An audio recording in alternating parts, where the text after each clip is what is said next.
खुशबू बनकर गुलों से उड़ा करते हैं, खुशबू बनकर गुलों से उड़ा करते हैं, धुआं बनकर पर्वतों से उड़ा करते हैं। धुआं बनकर पर्वतों से उड़ा करते हैं। ये कैचिया खाक हमें उड़ने से रोकेगी, हम परों से नहीं हौसलों से उड़ा करते हैं, हम परों से नहीं हौसलों से उड़ा करते हैं। नमस्कार, आदाब, सत श्री अकाल, आदरणीय निर्णायकगण, फैकल्टी मेंबर्स एवं सभी मित्रगण जो यहाँ उपस्थित हैं।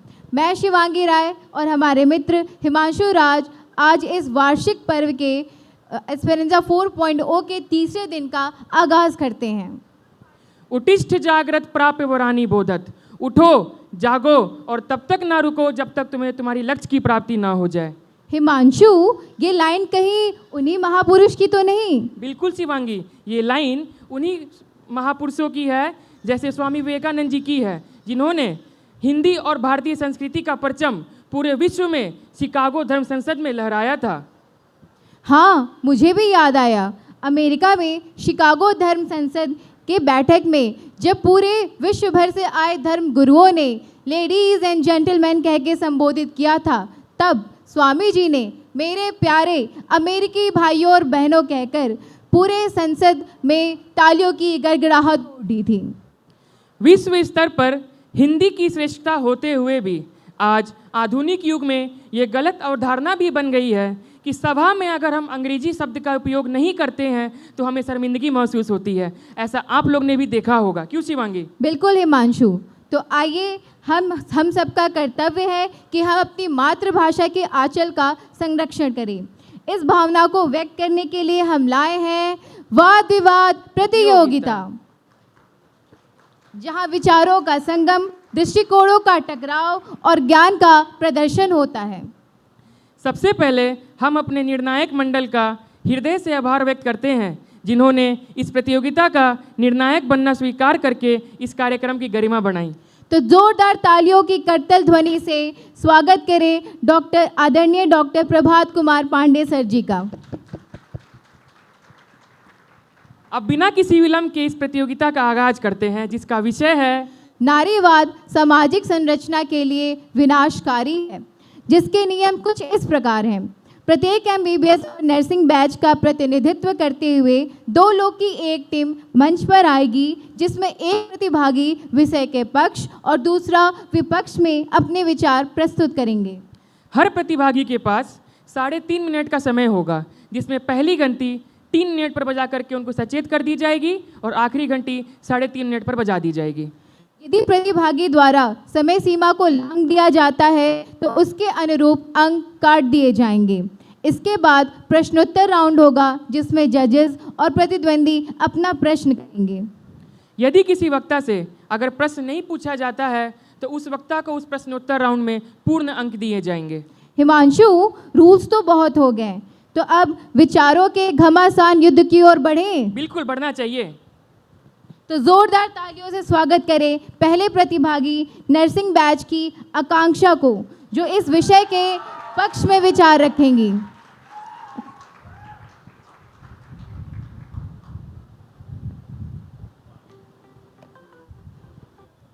सुप्रभात, मेरा नाम आकांक्षा है। मैं नर्सिंग स्टूडेंट हूँ। मेरा विषय है नारीवाद सामाजिक संरचना के लिए विनाशकारी है। आज़ाद होने के मायने यह हैं कि औरत जैसे रहना चाहे रह सके। इसका मतलब मर्दों से होड़ करना नहीं, बल्कि अपनी क्षमताओं और अपने व्यक्तित्व को समझना है। परंतु नारीवाद का बहुत ही गलत प्रभाव पड़ रहा है। जिस किसी के पास शक्तियाँ होती हैं वह उसका दुरुपयोग करता ही करता है। कुछ दिन पहले सोशल मीडिया पर एक वीडियो वायरल हो रहा था, जिसमें एक महिला एक कैब ड्राइवर को थप्पड़ मार रही थी और भीड़ मूक दर्शक बनकर खड़ी थी। क्योंकि वह महिला थी, इसीलिए भीड़ तमाशा देख रही थी। हम महिला सशक्तिकरण की बात करते हैं, पर पुरुषों पर हो रहे शोषण के मामले में कोई कुछ भी नहीं बोलता। क्यों? क्योंकि पुरुष अपनी भावनाएं व्यक्त नहीं करते। पुरुष रोते नहीं हैं, वो रो रो कर अपनी रील्स, अपनी वीडियोस नहीं शेयर करते हैं। ये गलत अवधारणा है कि मर्द को दर्द नहीं होता। पहले नारियों के पास उतने अधिकार नहीं थे तो नारीवाद की आवश्यकता थी, परंतु आज महिलाएं शोषक के किरदार में आ गई हैं। महिलाएं पुरुषों को डराने एवं उत्पीड़न करने के लिए नारीवाद का इस्तेमाल कर रही हैं। ऐसी मानसिकता बनती जा रही है कि वो स्त्री है, कुछ भी कर सकती है, उसे बोलने वाला कोई नहीं है। हम देखते हैं फेक रेप केसेस पिछले 5 सालों में 55% तक बढ़ गया है। NCRB रिपोर्ट 2021 के हिसाब से 21,287 दहेज केसेस दर्ज हुए हैं, जिनमें 418 दहेज केस झूठे हैं। झूठे दहेज उत्पीड़न, झूठे रेप केस, पुरुषों के साथ जबरन वसूली आदि उदाहरण हैं जो पुरुषों के साथ हो रहे हैं। क्या नारीवादिता से ये अपराध रुक जाएगा?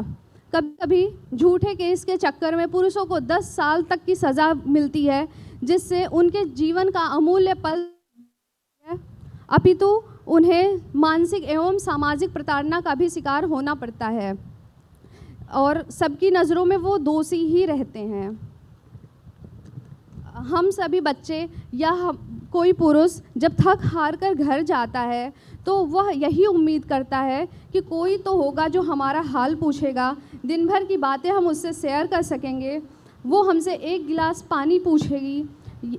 लेकिन वहीं पर अगर वो नौकरी करके आती है और वो हमसे झगड़ा करती है या वो अपने पति से झगड़ा करती है, तो फिर पहली बात तो उनकी वैवाहिक जीवन भी सुखमय नहीं होगा, उनके भी झगड़े होंगे और कहीं ना कहीं यही सब कारण बनते हैं कि आज देश में डाइवोर्स केसेस इतने बढ़ रहे हैं। पुरुषों की भी भावनाएं होती हैं, उन्हें दुख होता है, यह हमें समझने की ज़रूरत है कि उन्हें भी सम्मान चाहिए होता है। ऐसा ना हो नारीवाद के बदले हमें पुरुषवाद लाने की आवश्यकता पड़ जाए। कुछ लाइनें व्यक्त करेंगे। लाड़ प्यार से ज़्यादा जिम्मेदारियों का पाठ पढ़ाया जाता है। कितने मुश्किलों से कमाते हैं पैसा, बचपन से यही सिखाया जाता है। तू लड़का है, तू रो सकता नहीं, दिल टूटे या खिलौना पल के भिगो सकता नहीं। तुझे अपना हर जख्म, हर घाव छिपाना पड़ेगा। तू लड़का है, तुझे मुस्कुराना पड़ेगा। धन्यवाद।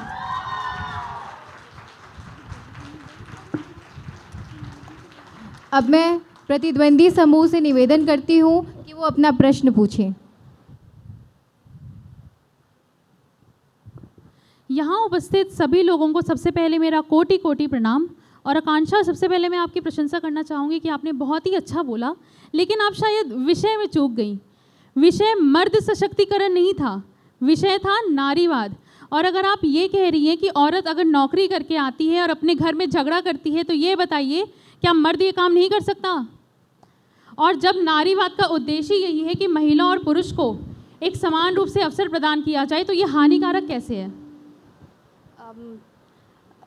महिलाएं, ऐसा हमारे समाज में पहले भी देखा गया है कि मतलब सबका अपना कर्तव्य डिसाइड हुआ है कि मतलब ऐसा नहीं है कि महिलाएं नौकरी नहीं कर सकती हैं, बट मेरा विषय ये है कि जो महिलाएं नौकरी करती है बस उस चीज़ का उनको एटीट्यूड होता है, ये चीज़ गलत है। और जो लाइक हमारी मम्मी है, हमारी सिस्टर है, जो केयर, जो मतलब लाइक जिस तरीके से वो ट्रीट करती है, वो हमारे पेरेंट्स मतलब पापा वो ऐसा नहीं कर सकते।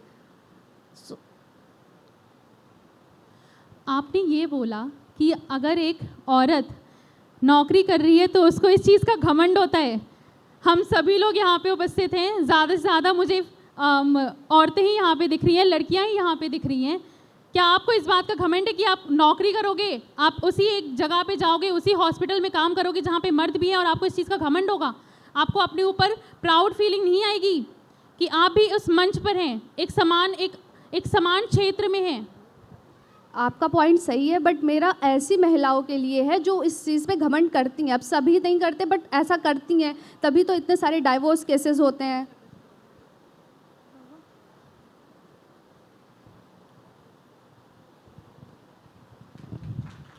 धन्यवाद आकांक्षा।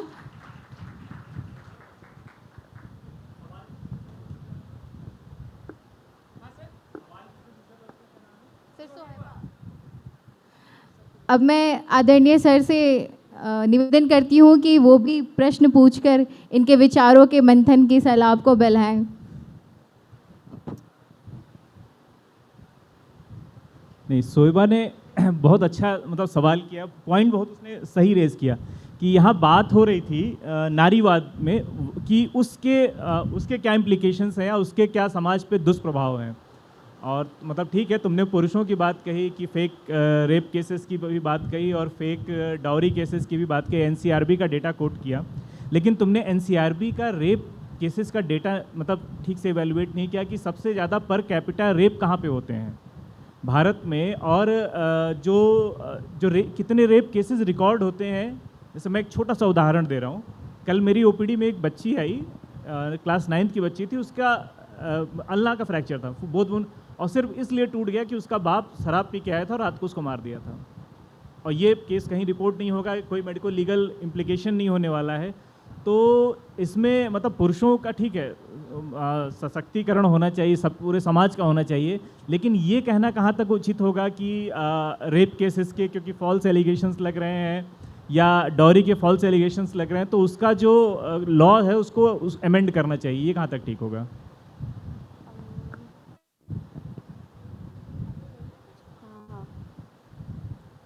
सर उसके लिए लॉ बने हैं। थोड़ा सा उसमें रिलैक्सेशन देना चाहिए ना। सर फिर से क्वेश्चन करिए। मेरा ये कहना है कि तुमने डॉरी के केसेस का और फॉल्स रेप केसेस का एक्यूजिशन बताया कि उसका एक्यूजिशन बहुत ज़्यादा हो रहा है और उसमें क्योंकि उससे पुरुष बहुत प्रभावित हो रहे हैं, तो उसमें कुछ अमेंडमेंट होना चाहिए, पुरुषों के पक्ष के हिसाब से भी सोचना चाहिए, है ना। लेकिन जो number of reported rape cases हैं या number of reported dowry cases हैं, क्या वो एक्चुअल केसेस से मीट कर रहे हैं? तो उसको अमेंड करना ठीक होगा कि नहीं होगा? सर बहुत सारे ऐसे फेक केसेस हैं, जैसे पिछले 5 सालों में 55% बढ़ गया है फेक रेप केसेस। तो फिर जो लॉ है उसको अमेंड कर देना चाहिए। सर ऐसा नहीं है, थोड़ा चेंजेस ला सकते हैं लॉ में। कैसा? अगर मैं तुमसे सपोज करूं कि तुमको एक सजेशन देना है पार्लियामेंट्री कमेटी को, तो तुम क्या सजेस्ट करोगी?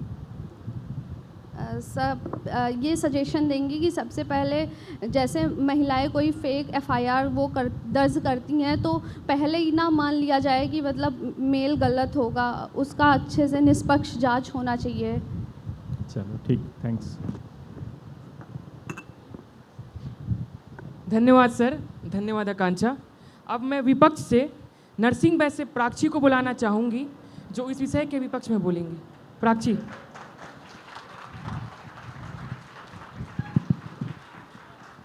कोमल है पर कमज़ोर नहीं, कोमल है पर कमज़ोर नहीं, वो शक्ति का नाम है नारी, जग को जीवन देने वाली, मौत भी उससे हारी, मौत भी उससे हारी। नमस्कार, मैं आज प्राची त्रिपाठी आप सभी के समक्ष दिए गए विषय के विपक्ष में यानी कि नारीवाद सामाजिक संरचना के लिए विनाशकारी नहीं है पर अपने विचार लेकर प्रस्तुत हूँ। सर्वप्रथम हम बात करते हैं आखिर नारीवाद है क्या। नारीवाद सामाजिक और राजनैतिक विचारधाराओं की एक श्रेणी है जो राजनीतिक, आर्थिक, व्यक्तिगत एवं सामाजिक रूप से लैंगिक समानता को परिभाषित करते हैं। अब मैं बात करना चाहूँगी कुछ तथ्यों की।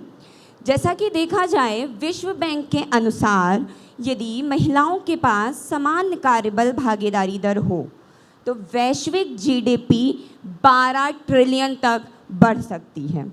WHO की रिपोर्ट के अनुसार नारीवाद आंदोलन के बाद कई देशों में गर्भावस्था से संबंधित स्वास्थ्य सेवाओं का विस्तार हुआ है, जिससे मातृत्व मृत्यु दर में 38% की कमी आई है। अगर हम अंतर्राष्ट्रीय श्रम संघ की बात करें तो उनकी एक रिपोर्ट है जो कहती है कि महिला रोजगार में अगर 1% की वृद्धि की जाए तो गरीबी दर में 0.5% की कमी आ सकती है। नारीवाद सामाजिक संरचना के लिए विनाशकारी नहीं है। क्यों? क्योंकि ये समाज को विनाश की ओर न ले जाकर समाज निर्माण की ओर ले जाता है। अगर हम शिक्षा के क्षेत्र में नारी और पुरुषों के समान अवसर दें तो समाज और तेज़ी से कल्याण की ओर बढ़ेगा। क्योंकि कहा जाता है कि अगर एक पुरुष शिक्षित होता है तो सिर्फ एक पुरुष शिक्षित होता है, परंतु अगर एक स्त्री शिक्षित होती है तो वह अपने साथ 2 परिवारों को भी शिक्षित करती है। अगर हम अपने आसपास देखें तो भले ही यहाँ बैठे हर इंसान के अंदर एक लैंगिक समानता की विचारधारा होगी, परंतु सत्य तो यह है कि कहीं ना कहीं आज भी हमने स्त्री को बांध रखा है। अगर मैं समाज से कहना चाहूँगी कि अगर हम इस लैंगिक समानता के शब्द को मात्र शब्द ना मानकर गंभीरता से देखें तो स्त्रियां काम से लौटकर भी काम पर नहीं लौटेंगी एवं संपूर्ण कुशलता से सामाजिक संरचना में सहयोग देंगी। अगर हम अपने घरों की बात करें तो हम देखते हैं कि नारी से विचार विमर्श तो किया जाता है, पर अंतिम निर्णय पुरुष का होता है, जिससे कि कहीं ना कहीं स्त्री अपने विचारों को स्वतंत्रता पूर्वक नहीं रख पाती। सामाजिक संरचना को एक अच्छा ढांचा दिया जा सकता है अगर सहभागिता के साथ चीज़ों को देखा जाए। अंत में मैं कुछ पंक्तियों के साथ अपनी वाणी को यही विराम देना चाहूँगी कि नारी कोमल है पर अबला तो नहीं, नारी कोमल है पर अबला तो नहीं, उसकी शक्ति को कोई समझा नहीं, उसकी हर धड़कन में है नया संसार, वो खुद रचती है अपनी राह का आधार। घर की दीवारें अब उसे रोक ना पाएंगी, घर की दीवारें अब उसे रोक ना पाएंगी, वो अपने हिस्से का सूरज ढूंढ के लाएगी, ढूंढ के लाएगी।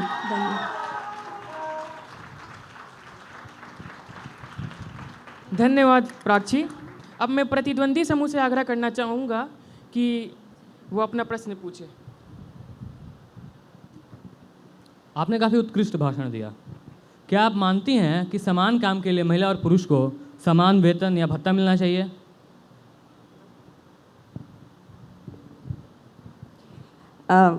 बहुत अच्छा प्रश्न पूछा आपने। मैं एक प्रश्न आपसे भी पूछना चाहूँगी जैसे कि इससे पहले कि आप मुझसे प्रश्न पूछे, मैं हाँ। अपने प्रश्न को पूरा जी जी हाँ या ना में जवाब देंगी। अच्छा, आप ये हाँ या सिर्फ और ना में अभी जवाब दीजिए।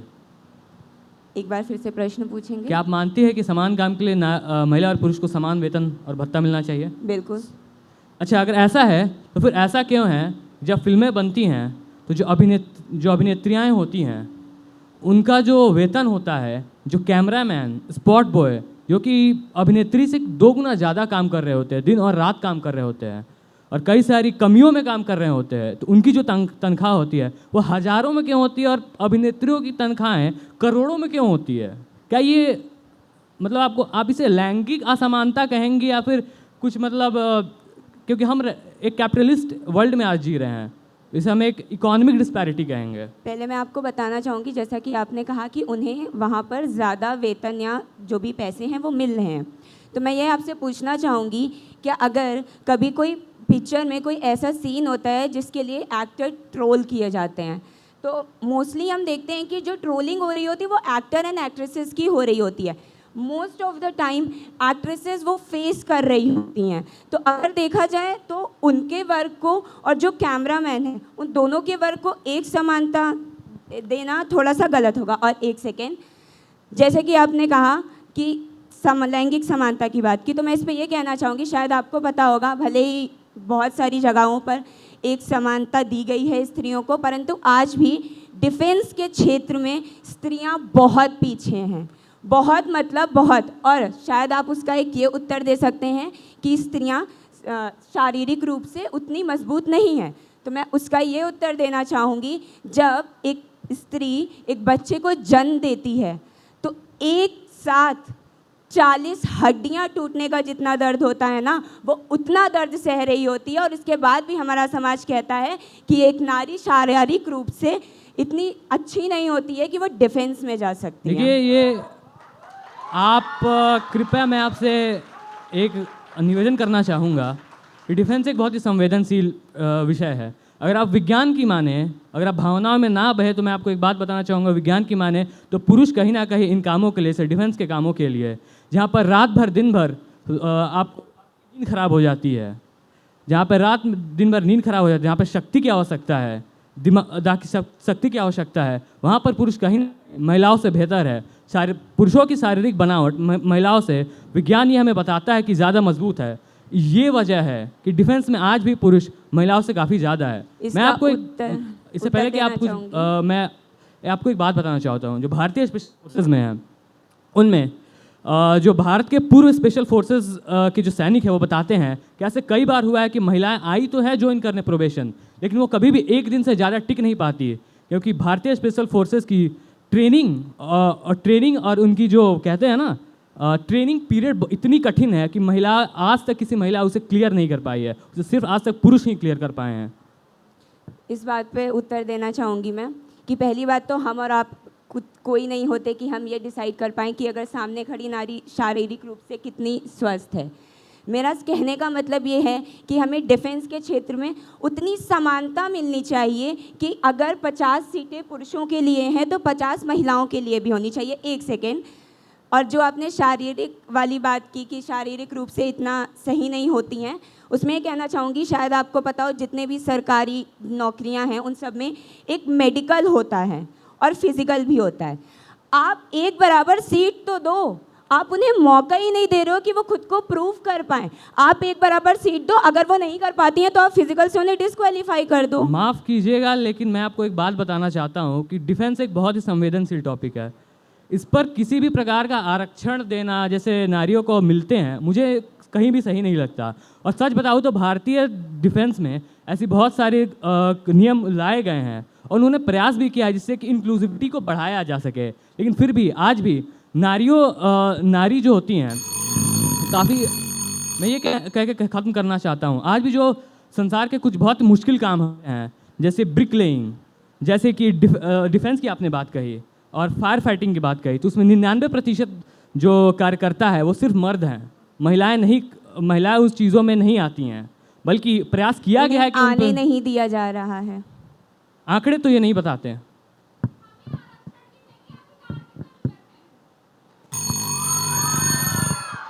देखिए, मैंने आंकड़े की बात की है। अंत में बस एक चीज़ कहना चाहूँगी आपसे कि बहुत सवाल उठ गए यहाँ पर, नारी ये कर सकती है वो कर सकती है, पर एक चीज़ बोलना चाहूँगी, शायद उसके बाद आपके पास कोई उत्तर नहीं होगा। अगर नारी किसी को जन्म दे सकती है तो वो कुछ भी कर सकती है, वो स्त्री है, कुछ भी कर सकती है। बहुत खूबसूरत चीज़ है, लेकिन वही चीज़ है, ये बहुत ज़्यादा इमोशनली ड्रिवन स्टेटमेंट है। फैक्ट्स बेस्ड ये स्टेटमेंट मैं नहीं मानूंगा। लगता है कि हम इस मंच पर, क्योंकि हम एक मेडिकल के छात्र हैं, तो हमें कहीं ना कहीं फैक्ट्स पर बातें करनी चाहिए, इमोशनल नहीं।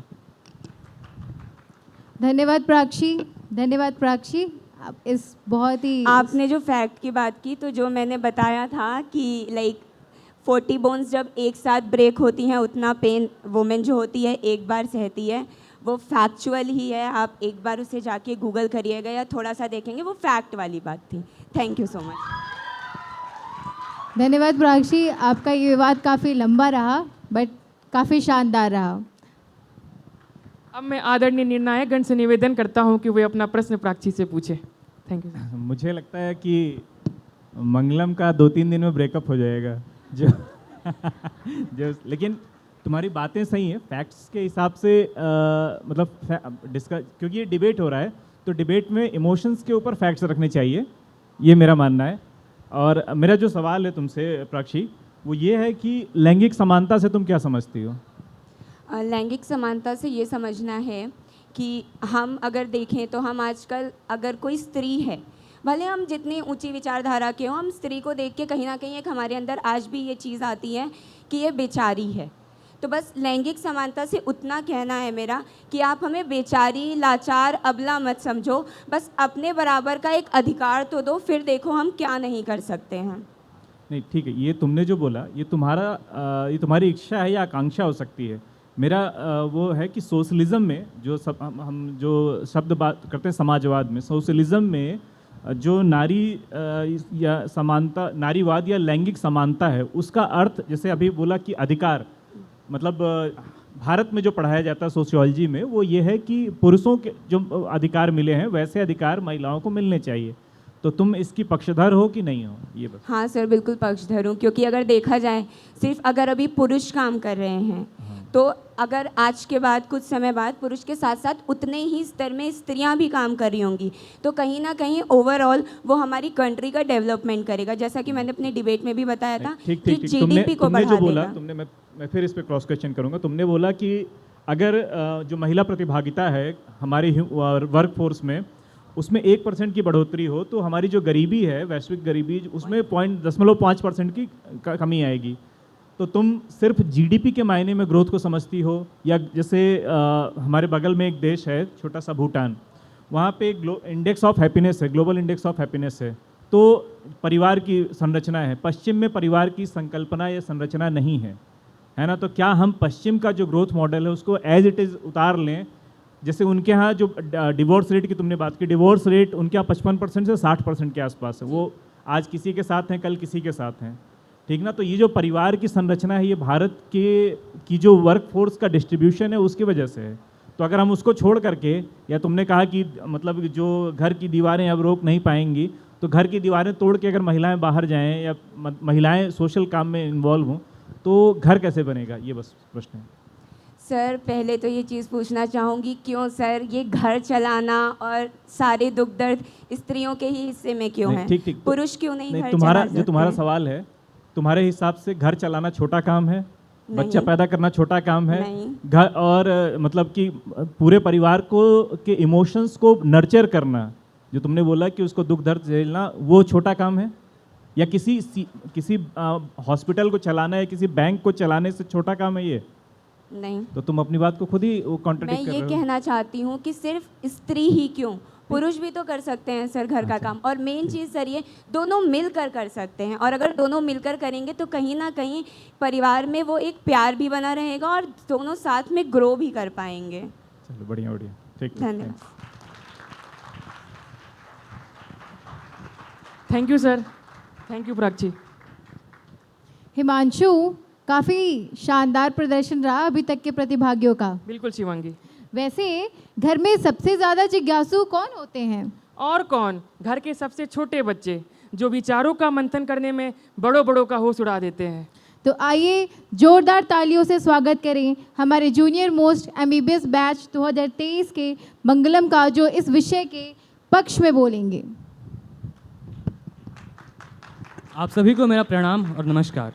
नारीवाद का उद्भव औद्योगिक क्रांति के दौरान महिलाओं द्वारा चलाए गए आंदोलन इक्वल वर्क, इक्वल पे और राइट टू वोट से जुड़ा हुआ है। उस सदी की फेमिनिस्टों का यह तर्क था कि समान काम के लिए महिला और पुरुषों में भेदभाव के उन्हें समान भत्ते और वेतन क्यों नहीं मिल रहा है। परंतु हम अगर इतिहास के दस्तावेजों को खंगाले तो हमें पता चलता है कि पुरुषों की कुशलता समान अवधि में किए गए महिलाओं के कामों से 1.5 गुना ज़्यादा होती थी, लेकिन इतिहास ने इस तथ्य को कहीं भुला सा दिया। यूँ तो नारीवाद की परिभाषा में महिला और पुरुष को एक बताया गया है, परंतु हम जब राजनीतिक सच्चाई पर आते हैं तो हमें पता चलता है कि कोई भी फेमिनिस्ट ऑर्गेनाइजेशन, जब भी बात होती है पुरुष पर महिलाओं द्वारा पुरुषों पर किए गए अत्याचार पे, तो कोई भी उस प्रकार से आगे बढ़कर आवाज़ नहीं उठाती हैं जिस प्रकार से पुरुष महिलाओं के खिलाफ किए गए अत्याचारों पे आगे बढ़ के अपनी आवाज़ उठाते हैं। भारत के आपराधिक कानून अनुचित रूप से महिलाओं के पक्ष में हैं। जैसे रेप का कानून, अगर ये स्थापित होता है कि महिला और पुरुष के बीच शारीरिक संबंध बने थे और उचित प्रमाणों की अनुपस्थिति हो, तो इस संदर्भ में क्या होता है कि कोर्ट जो होती है ये मान लेती है कि अगर महिला ने बोल दिया है कि हाँ संबंध उसकी मर्जी के बगैर बनाए गए थे, भले ही सच्चाई ये हो कि जो संबंध बने थे उसमें महिला और पुरुष दोनों की सहमति थी, फिर भी इसमें आरोपी को ही दोषी ठहराया जाएगा। आप भारत के दहेज उत्पीड़न कानून को देखें, आप भारत में अबॉर्शन लॉज को देखें, आप भारत में एडॉप्शन लॉज को देखें, ये सभी मुझे लगता है कहीं ना कहीं पुरुषों के काफ़ी विरुद्ध है।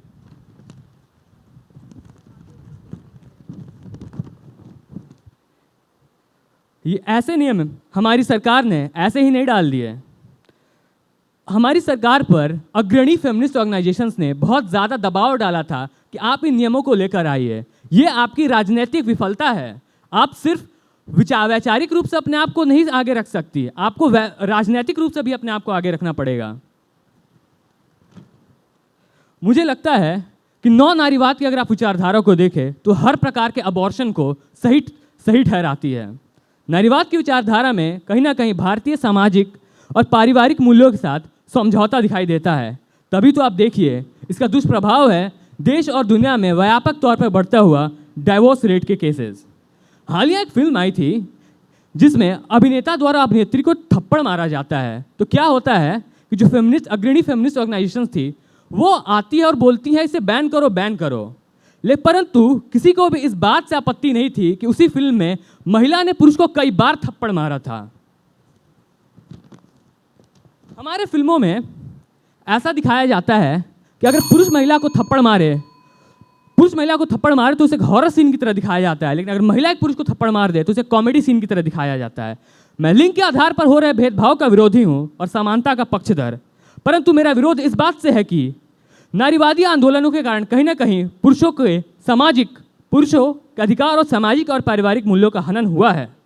नारीवादी संगठनों ने इस बात को मानने से पूरी तरीके से इनकार कर दिया है कि महिला भी पुरुष पर अत्याचार कर सकती हैं।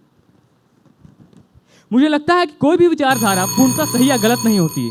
इतिहास उसका आकलन हमेशा अपने समय में पढ़ने वाले हमेशा उस विचार के प्रभाव, राजनीतिक और सामाजिक प्रभाव पढ़ने पर करता है। धन्यवाद। अब मैं प्रतिद्वंदी समूह से निवेदन करती हूँ कि वो अपना प्रश्न पूछें।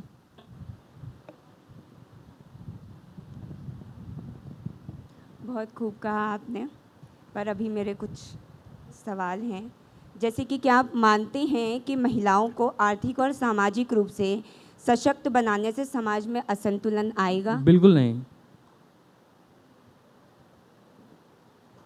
देखिए मेरी लड़ाई आप बात तो इसी चीज़ पे कर रहे हैं ना कि संतुलन नहीं बनना चाहिए। नहीं देखिए फेमिनिज्म की अगर आप विचारधारा, एक वेस्टर्न विचारधारा है। मुझे लगता है इसे भारतीय, कहीं ना कहीं आपको इसे इंडिजिनस यानी भारतीयकरण किसका करना ज़रूरी है। जैसे फेमिनिज्म के अगर आप उसकी परिभाषा को पढ़े तो वो बोलती है कि equality to work, equality between men and women, लेकिन एक्चुअली फेमिनिज्म एक अम्ब्रेला टर्म है। इसके अंदर 4 से 5 विचारधाराएं और आती हैं, जिसमें first wave, second wave, third wave, new feminism, radical feminism और एक एनार्किस्ट फेमिनिज्म भी है। इसमें जो रेडिकल, एनार्किस्ट और न्यू फेमिनिज्म है उसकी अगर आप विचारधारा को पढ़े तो कहीं ना कहीं ऐसा लगता है कि ये बहुत ज़्यादा पुरुषों के कहीं ज़्यादा ये एंटी मेल लगती है। ये मतलब एक्सट्रीम पे ले जाने की आपको कोशिश कर रही है। आप अपने मतलब तर्क सिर्फ वैचारिक नहीं दे सकते हैं। देखिए विचार में तो कम्युनिज्म भी एक बहुत ही खूबसूरत विचारधारा थी, लेकिन आज अगर हम किसी को कम्युनिस्ट कहें तो कहीं ना कहीं हम गाली समझते हैं कम्युनिज्म को। क्यों? क्योंकि राजनीतिक और सामाजिक पटल पर उसका जिस प्रकार से उसका उत्थान होना चाहिए था वो उस प्रकार से नहीं किया जा सका। तो मतलब आपके हिसाब से लैंगिक समानता अगर ना हो तो समाज में कोई असंतुलन नहीं बिल्कुल बनेगा? नहीं। अगर क्या बोलिए? लैंगिक समानता, शायद मैं लैंगिक समानता के पक्ष में हूँ। अभी आपने बोला कि उससे कोई मतलब असंतुलन नहीं होगा। नहीं, मैंने ये नहीं कहा। आप अभी लगता है आप आपने समझी नहीं। हाँ कहा था। क्षमा कीजिएगा, मुझे लगता है आप समझी नहीं मेरे विचारों को। मैं सिर्फ इतना पूछना चाहती थी, क्या आपको ऐसा लगता है कि अगर लैंगिक समानता जो है वो समानता ना रह के असमानता हो जाती है तो उससे हमारे समाज पे क्या असर पड़ेगा?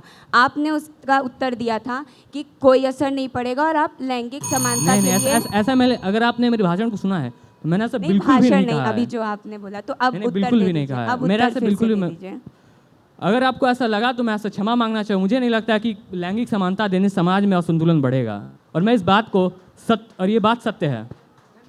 धन्यवाद।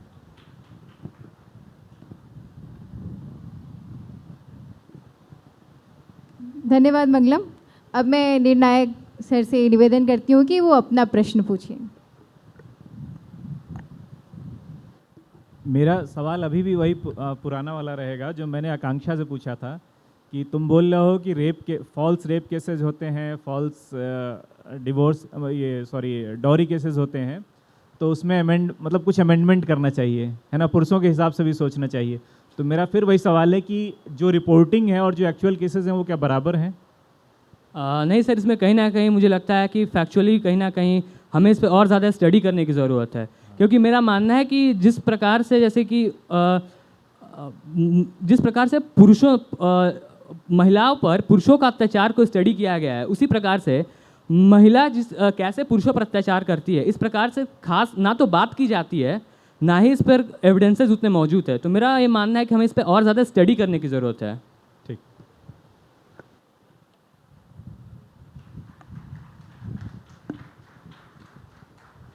Thank you sir. अब मैं विपक्ष से 23 बैच से हेमंत लोहिया को बुलाना चाहूँगा, जो इस विषय पर अपना विचार प्रस्तुत करेंगे।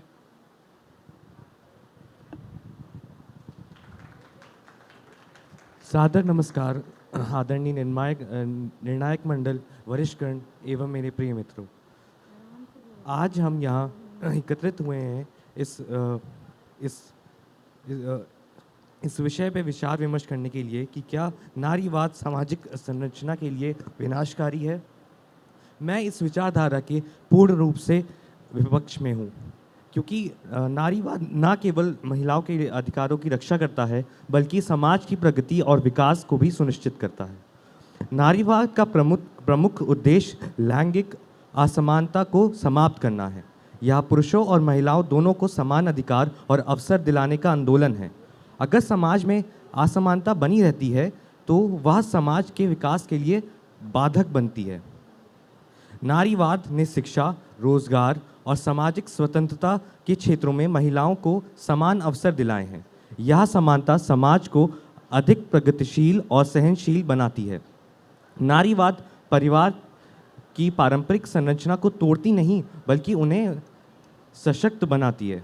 जब महिलाएं सशक्त बनती हैं तो वह बेहतर ढंग से अपनी जिम्मेदारियों को निभा सकती हैं, जिससे परिवार की समग्र संरचना मजबूत होती है। नारीवाद महिलाओं और पुरुष दोनों के लिए समान भागीदारी और वकालत करता है, जिससे परिवार में अधिक सामंजस्य और संतुलन आता है। नारीवाद के कारण महिलाओं को रोजगार और व्यवसाय के क्षेत्र में अधिक अवसर मिले हैं, जिससे वह आत्मनिर्भर बनी है। एक आत्मनिर्भर महिला न केवल अपने परिवार का समर्थन करती हैं, बल्कि वह राष्ट्र की अधिक प्रगति में भी योगदान देती हैं।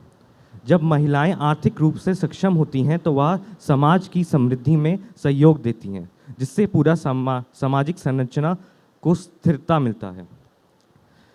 नारीवाद का मूल उद्देश्य न्याय और समावेशिता की स्थापना करता है। नारीवाद उन अधिकारों के लिए खड़ा होता है जो हमें हमारी न्याय व्यवस्था और संविधान दिलाने की कोशिश करता है। समानता स्वतंत्रता का, समानता अपनी विचारधाराएं रखने का। नारीवाद सिर्फ महिलाओं के लिए नहीं है, यह पुरुष के लिए भी लाभकारी है। यह पुरुष को उन पारंपरिक दबावों से मुक्त कराता है जो उन्हें एक निर्धारित भूमिका में बांधते हैं। नारीवाद का लक्ष्य सभी के लिए समानता और स्वतंत्रता सुनिश्चित करना है, जिससे पुरुष भी अपनी इच्छाएं और क्षमताओं के आधार पर अपनी जिंदगी का निर्माण कर सकें। इससे समाज में लैंगिक भूमिकाओं का बोझ कम होता है और सबके लिए एक संतुलित जीवन की राह खुलती है। नारीवाद आंदोलन ने ऐतिहासिक रूप से सामाजिक परिवर्तन को प्रेरित किया है। महिलाओं के मतदान का अधिकार, शिक्षा और कामकाज के क्षेत्र में उनका योगदान और कानूनों में बदलाव, यह सभी नारीवाद आंदोलन की देन है। अंत में यह कहने की नारीवाद सामाजिक संरचना को नष्ट करता है, एक गलत धारणा है। वास्तव में नारीवाद समाज को अधिक न्यायसंगत, स्थिर और संतुलित बनाता है। धन्यवाद। धन्यवाद हेमंत। अब मैं प्रतिद्वंदी समूह से आग्रह करना चाहूँगा कि वे अपना प्रश्न पूछे। बहुत ही अच्छा स्पीच दिया और बहुत ही सहज तरीके से व्यक्त किया आपने अपने भाव को हेमंत। पर मेरा सवाल आपसे ये रहेगा कि जिस तरह से आप नारीवाद में समानता की बात करते हैं वो बहुत ही अच्छी बात है। मैं भी इस जेंडर पे आधारित जो लिंग भेद है मैं उसको डिनाई करती हूँ, परंतु क्या जो एक शारीरिक रूप से जो एक प्रैक्टिकल चीज़ें हैं हम उनको अनदेखा करके क्या नारीवाद के जो एक रेडिकल फेमिनिज्म है कि सब बराबर है करके जो चीज़ें कर रहे हैं, क्या उसमें हम एक महिला, जैसे कि अभी ओलंपिक्स में हुआ था तो इमेन के, तो उसमें एक महिला ही थी जो बायोलॉजिकल महिला थी, पर उनके खेलने पर प्रश्न उठाया गया कि वो पुरुष हैं। तो फिर अगर रेडिकल फेमिनिस्ट इतना समानता की बात कर रहा है तो फिर पुरुषों का से मुकाबले में अगर उनको भेजा जा रहा है तो ये कहाँ तक तार्किक या अतार्किक है? धन्यवाद मैम, काफ़ी अच्छा प्रश्न है। मैं इसका जवाब देना चाहूँगा कि नारीवाद समानता की बात करता है, वह समानता अवसर की बात है। जैसे अगर ओलंपिक में पुरुषों कंपटीशन हो रही है, महिलाओं की भी हो, उसमें गोल्ड सिल्वर हो, इसलिए महिलाओं में हम लोग टेस्ट में टेस्टोस्टेरोन लेवल भी चेक करते हैं। यह बात एकदम सच है कि बायोलॉजिकली पुरुष ज़्यादा ताकतवर हैं, उनकी बॉडी ज़्यादा बेटर बिल्ड है महिलाओं से, इसीलिए वह अवसर महिला और महिला के बीच में होना चाहिए। इसीलिए जैसे कि मैंने बोला कि ओलंपिक्स में अगर पुरुषों का, ऐसा मैं नहीं कह रहा कि पुरुषों का कंपटीशन महिलाओं के साथ हो, वो आपस में कुश्ती करें या फिर आपस में रेस करें, उन दोनों का अलग हो पर दोनों का होना चाहिए, यह समानता की बात है। मैं आपकी जानकारी के लिए बता दूं कि इस बार ओलंपिक्स में 49% जो थी वो महिलाओं ने प्रतिभाग किया और 50% जो कि अगर रेशियो देखा जाए तो 49% का है, जो कि बहुत ही अच्छा रेशियो माना जाता है। इसके साथ ही जो रेडिकल फेमिनिस्ट हैं वो ये कहती हैं कि एक सार्वलैंगिक मतलब कि जो शौचालय हैं वो सबका एक होना चाहिए, तो इस बात से कहाँ तक आप सहमत हैं? मैम, मैं रेडिकल फेमिनिज्म की बात नहीं करता हूँ, मैं फेमिनिस्ट जो एक समानता को करता है, मैं किसी की सशक्तिकरण की बात नहीं कर रहा, मैं दोनों को इक्वली लाने की बात कर रहा हूँ। धन्यवाद। तो आप इस बात पे एग्री कर रहे हैं कि जो प्राकृतिक शारीरिक भेद हैं उनको हम लोग डिस्टिंग्विश करना चाहिए? हाँ मैम, उस चीज़ को डिस्टिंग्विश करके हमें आगे दोनों को समान अवसर प्राप्त कराना चाहिए। धन्यवाद। Thank you Hemant, thank you Kajal. धन्यवाद हेमंत। अब मैं निर्णायक मंडल से निवेदन करना चाहता हूँ कि वे अपना प्रश्न पूछे। नहीं, जो ऑडियंस है अगर उसको भी कोई सवाल करना हो तो कर सकते हैं, ऑडियंस को भी पूछ सकते हैं, लेकिन मेरा एक सजेशन है, काजल तुमने जो सवाल पूछा है वो तुम जिस चीज़ को तुम डिफेंड कर रही हो उसके उल्टे में जा रहा है ना? तो जैसे नारी, मतलब अगर वो सवाल ये लोग पूछें तो ज़्यादा बेहतर होगा, क्योंकि वो है फेमिनिज़म वर्सेस वोकिज़म। वो वोकिज़म है, उसके चलते वो मतलब सारा जो तुम जो घालमेल बता रही हो कि महिलाओं की रेस में कोई पुरुष दौड़ जा रहा है, तो वो वोकिज़म वर्सेस फेमिनिज़म, वो अलग डिबेट हो गई। लेकिन तो इसलिए थोड़ा सा सवाल तुम्हारा मुझे गड़बड़ लगा। ठीक, अब तुमसे मेरा ये प्रश्न है कि तुमने बोला कि समान अवसर मिलनी चाहिए, तो भारत में अभी तक नारीवाद जो वाद है वो आया है कि नहीं आया है, और अगर आना है तो कब आना है? कोई ऐसा मतलब सोशल स्ट्रक्चर में है?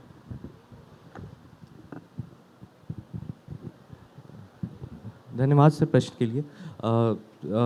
सर, नारीवाद हम लोग कह सकते हैं कि भारत में आ चुका है। जैसे कि हम लोग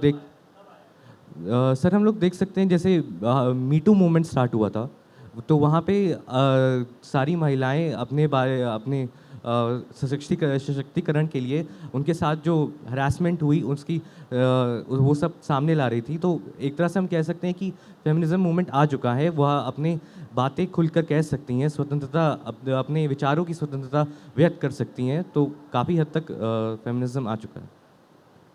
थैंक यू सर। धन्यवाद सर, धन्यवाद हेमंत। हिमांशु, किस सोच में पड़ गए तुम? यार, इनके विचारों ने तो मेरे मन के विचारों की भी चिंगारी जला दिया। वो कैसे? यार, मुझे लगता है मैं भी कुछ बोलना चाहता हूँ। जरूर बोलूँ क्या? जरूर बोलो। यार, नारीवाद से क्यों तुम डरते हो? नारीवाद से क्यों तुम डरते हो? उसकी पहचान को क्यों बिसरते हो? नारीवाद से क्यों तुम डरते हो? उसकी पहचान को क्यों तुम बिसरते हो? वो तो है एक अटल अडिग शिखर, वो तो है एक अटल अडिग शिखर। नारी के बिना समाज है एक अधूरा सफ़र, नारी के बिना समाज है एक अधूरा सफ़र। बहुत बढ़िया हिमांशु, तुम्हारे विचारों से तो लगता है तुम नारीवाद के पक्ष में हो। बिल्कुल। खैर, लेकिन तुम ज़्यादा अपना दिमाग मत लगाओ, तुम्हारे विचारों से यहाँ किसी को कोई फ़र्क नहीं पड़ता। यहाँ पे इतने सारे शेर विराजमान हैं विचारों के मंथन के लिए। तो इसी के साथ अब मैं बुलाना चाहूँगी विषय के पक्ष में MBBS 22 बैच के रिदम को। जोरदार तालियों से स्वागत करिए रिदम का। नमस्कार। यत्र नार्यस्तु पूज्यन्ते रमन्ते यत्र देवता।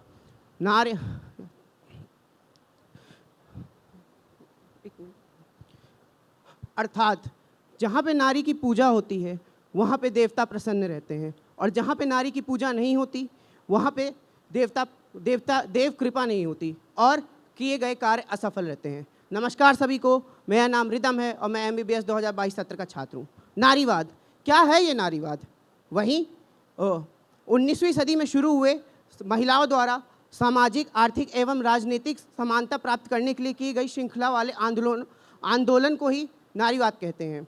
परंतु आज इसी की आड़ में किस तरह हमारे समाज में विष घोला जा रहा है, जिसको अनदेखा करना उचित नहीं है। हमें मातृतंत्र की ओर धकेला जा रहा है। नारीवाद का मतलब यह तो नहीं कि हम पितृतंत्र की बेड़ियों से आज़ाद होने के बाद आज मातृतंत्र की बेड़ियों में बन जाएं। नारीवाद का उद्देश्य कभी भी यह नहीं था कि नारीवाद का उद्देश्य कभी भी यह नहीं था कि महिलाओं को पुरुषों से अलग दर्जा दिया जाए। परंतु आज के फर्जी नारीवादी वो क्या चाहते हैं? वो नारीवाद की परिभाषा को अपने हिसाब से, अपने मुताबिक अपने बनाए हुए ढांचे में ढाल देते हैं। उदाहरण के तौर पर आप चलचित्र उद्योग को ही ले सकते हैं। वहाँ महिला चाहे जो भी करे, चाहे जैसे भी करे, चाहे वो नैतिक रूप से पूर्णतः गलत ही क्यों ना हो, परंतु उसे सही ठहरा दिया जाता है। और अगर आपने कुछ बोला तो आपको एक एंटी फेमिनिस्ट का तबका पकड़ा के समाज से बहिष्कृत करने की भी बात की जा सकती है। और तो और ये वही लोग हैं जो सामने तो नारी सम्मान की बात करते हैं और पीठ पीछे उनसे अभद्रता करने से कतराते नहीं हैं। ये वही लोग हैं जो सामने तो नारी सम्मान का झंडा लिए फिरते हैं और पीठ पीछे उनका वस्तुकरण करने से पहले एक बार भी नहीं सोचते हैं। आज के दौर में आज के दौर में पुरुष और महिला के बीच एक विभाजन रेखा खिंच गई है। आज के दौर में जब हम उस दौर की ओर बढ़ रहे हैं जहां मनुष्य, चाहे स्त्री हो या पुरुष, दरिंदगी की ओर बढ़ रहा है और पशु बनता जा रहा है। एक विभाजन रेखा की आवश्यकता तो है, परंतु स्त्री और पुरुष के बीच में नहीं, मनुष्य और पशु के बीच में। मैं फिर कहना चाहूँगा, मैं नारीवाद के खिलाफ नहीं हूँ, मैं उस सोच के खिलाफ हूँ जो नारीवाद के आड़ में, नारीवाद के पर्दे के भीतर उन महिलाओं के खिलाफ हूँ जो नारीवाद के पर्दे के भीतर अपनी अय्याशियों को, अपने कुकर्मों को छुपाना चाहती हैं। मैं उनके खिलाफ हूँ, मैं ऐसी सोच के खिलाफ हूँ। मैं आखिरी में ये आप पे छोड़ता हूँ, क्या नारीवाद सामाजिक संरचना के लिए विनाशकारी है?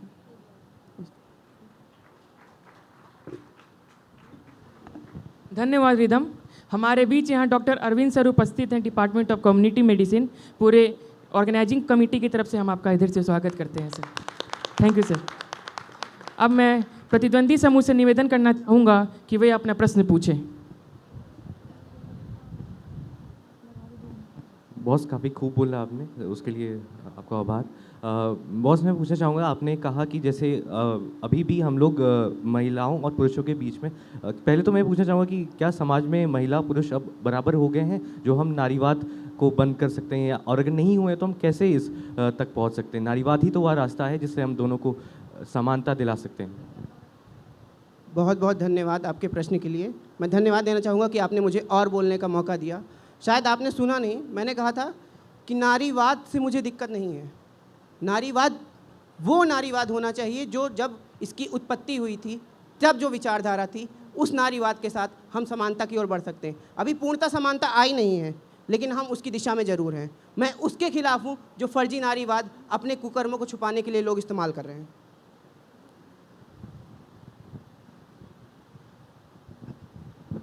धन्यवाद हेमंत, धन्यवाद रिदम। अब मैं आदरणीय निर्णायक मंडल से निवेदन करना चाहता हूं कि वे अपना प्रश्न पूछें।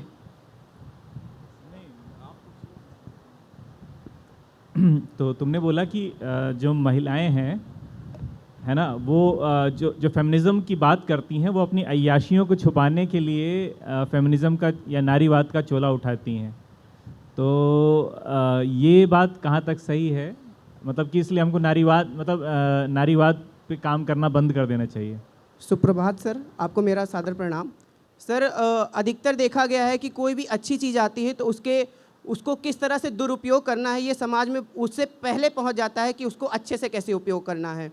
तो उसी तरह आज समाज में कई लोग ऐसे हैं जो अपने कुकर्मों को छुपाने के लिए इसका चोला पहनते हैं। धन्यवाद सर।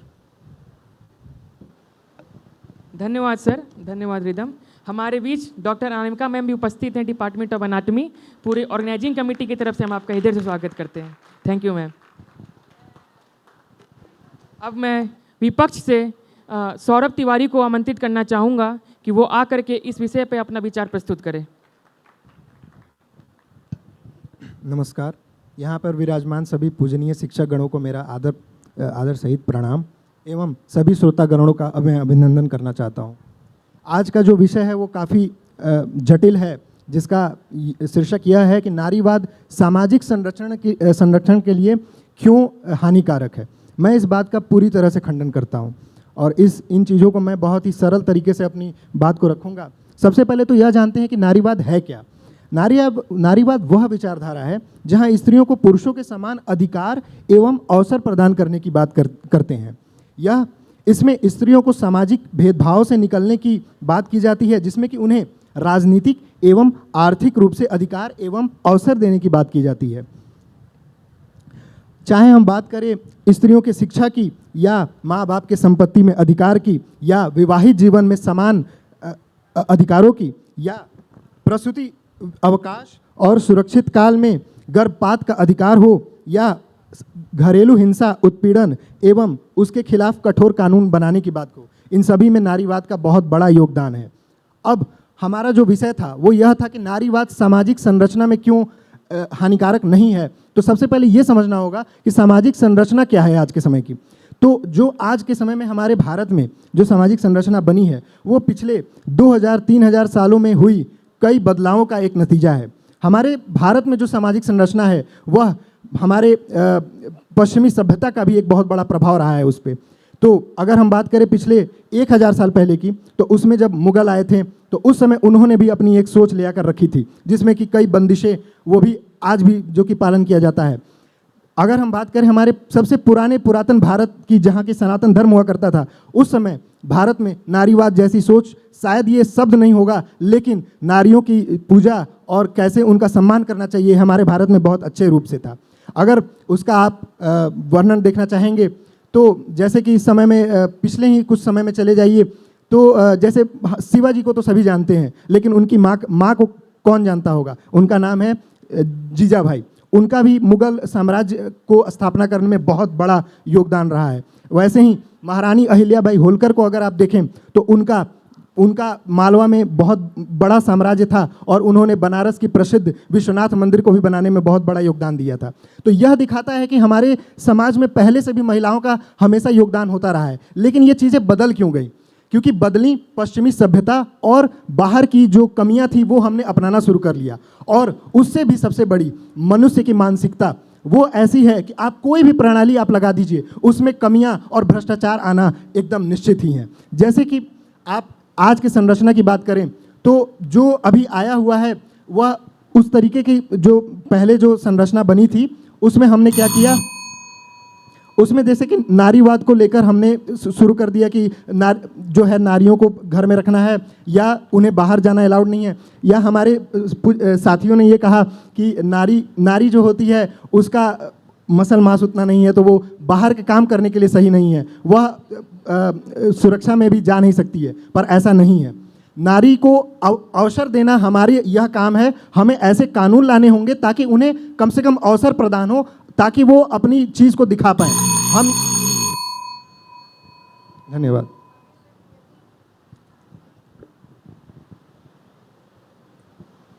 अब मैं प्रतिद्वंदी समूह से निवेदन करती हूँ कि वो अपना प्रश्न पूछें।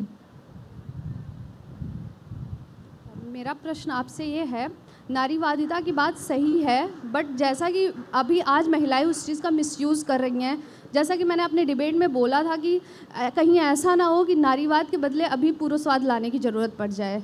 नहीं, जिस चीज़ की आप बात कर रहे हैं वो हमारे कानून की कमी है। अगर आप ऐसे कानून बनाइएगा कि हम दोनों ही लिंगों को अच्छे से संरक्षण दे सकें तो यह नारीवाद की दिक्कत नहीं आएगी। नारीवाद की ज़रूरत क्यों पड़ी आपको यह समझना होगा, क्योंकि पिछले 1000 सालों में जो नारियों के खिलाफ उत्पीड़न हुआ है, जो सामाजिक घरेलू हिंसा हुई है, उनके खिलाफ ऐसे चीज़ें की गई हैं जिसके वजह से कि यह चीज़ आई थी। हाँ, आपका यह सवाल सही है कि पुरुषवाद की ज़रूरत ना पड़ जाए। मैं इस चीज़ के पक्ष में हूँ, लेकिन यह आप उस विचारधारा की बात कर रही हैं। तो अगर सामाजिक संरक्षण की बात करें तो बिना नारीवाद के, जो कि महिलाएं लगभग 50% इस जनसंख्या की हिस्सेदारी रखती हैं, उनके बिना आपको लगता है कि समाज का विकास हो पाएगा?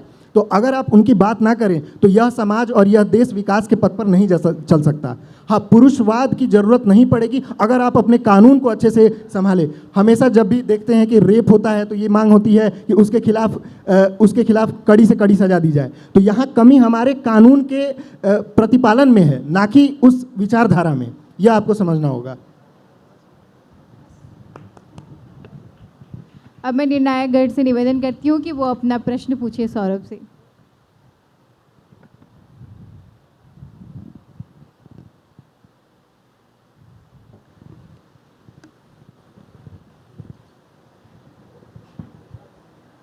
सौरभ, ये नारीवाद की जो तुमने परिभाषा बताई है शुरू में, वो तुमने कहाँ से ली, उसका रेफरेंस क्या है?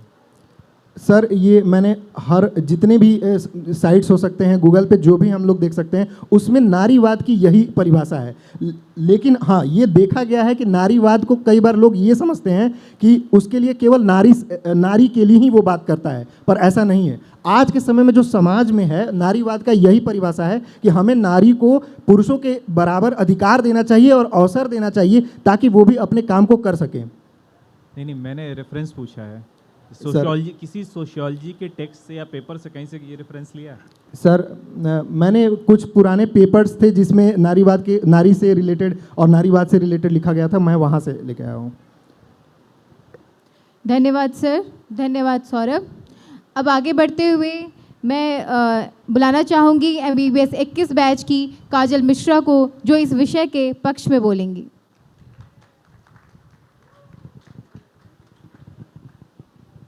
चिरागों को उछाला जा रहा है, हवा पर रौब डाला जा रहा है, थी कुछ और ही नींव नारीवाद की, पर अब इससे मतलब निकाला जा रहा है। शुरुआत थी बराबरी की बातों से, मगर अब साजिश रची जा रही है। नारी पुरुष दोनों थे जो एक दूसरे के पूरक, कभी अब एक को ऊपर दिखाया जा रहा है। सभा में उपस्थित माननीय निर्णायक गण एवं श्रोतागण को मेरा नमस्कार। मैं काजल मिश्रा विषय के पक्ष में अपने विचार प्रस्तुत करना चाहूँगी। नारीवाद का मुख्य उद्देश्य हमेशा से महिलाओं के अधिकारों और समानता की बात करना रहा है, परंतु दुर्भाग्य से वर्तमान में कट्टर नारीवाद के लोग प्राकृतिक अंतरों को भी अस्वीकार कर रही हैं। हालांकि समाज में जेंडर आधारित भेद होना गलत है, जैसे कि लड़का है तो लड़की है तो डॉक्टर बनेगी, लड़का है तो इंजीनियर, ये बिल्कुल निंदनीय है। परंतु जो शारीरिक भेदों में समानता की बात करते हैं वह अतार्किक लगती है मुझे। जैसे शतरंज आदि के खेलों में भेद अतार्किक है, वहीं एथलेटिक्स, बॉक्सिंग आदि के खेलों में भेद तार्किक है। तो मेरा यह मानना है, प्रकृति ने नारी और पुरुष को उनके खास गुण दिए हैं। हमें अपने गुणों का विकास करने पे ध्यान देना चाहिए, ना कि दूसरों के गुणों पे बराबरी या उनसे मुकाबला करने पे ध्यान देना चाहिए। तो नारीवाद के तहत प्रोपेगेंडा जो चल रहा है वो किसी से छुपा नहीं है, उसका किस प्रकार दुरुपयोग हो रहा है। दिल्ली पुलिस की रिपोर्ट्स के अनुसार 53% बलात्कार के केस झूठे थे।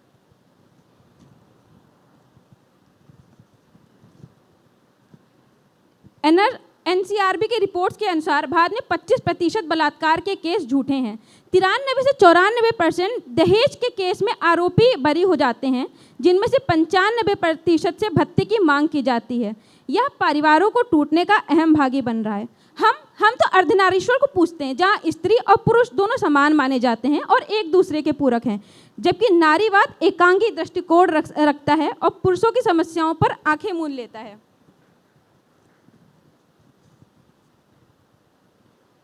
NFHS की 2021 की रिपोर्ट्स के अनुसार 40% पुरुष घरेलू हिंसा के शिकार बने हैं।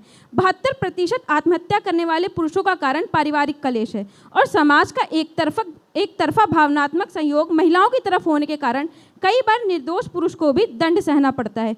इसी पर कहा गया है, महिला तब तक निर्दोष है जब तक वह दोषी साबित नहीं हो जाती, परंतु पुरुष तब तक दोषी है जब तक वह निर्दोष नहीं साबित हो जाता। नारीवाद की अतिवाद ने वर्तमान में पारिवारिक संरचना को नष्ट कर दिया है। जहां 1969 में सिंगल पेरेंटिंग के मामले 27% थे, आज यह बढ़कर 42% हो गए हैं। यह बच्चों के मानसिक विकास पर गहरा प्रभाव डाल रहे हैं, जिससे समाज में अपराध और मानसिक विकार बढ़ रहे हैं।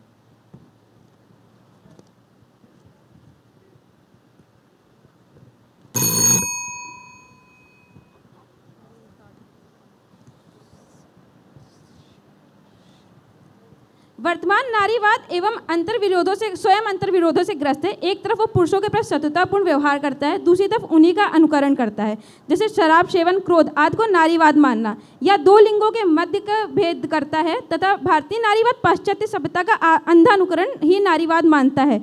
जैसे इसी के साथ मैं अपनी वाणी को विराम देते हुए कहना चाहूँगी, हमारे देश को नारी सशक्तिकरण की आवश्यकता है, समाज के नारीकरण या पुरुषकरण की नहीं। धन्यवाद। धन्यवाद काजल। अब मैं प्रतिद्वंदी समूह से निवेदन करना चाहूँगा कि वे काजल से अपना प्रश्न पूछें। आपने काफ़ी अच्छा वक्तव्य रखा अपना।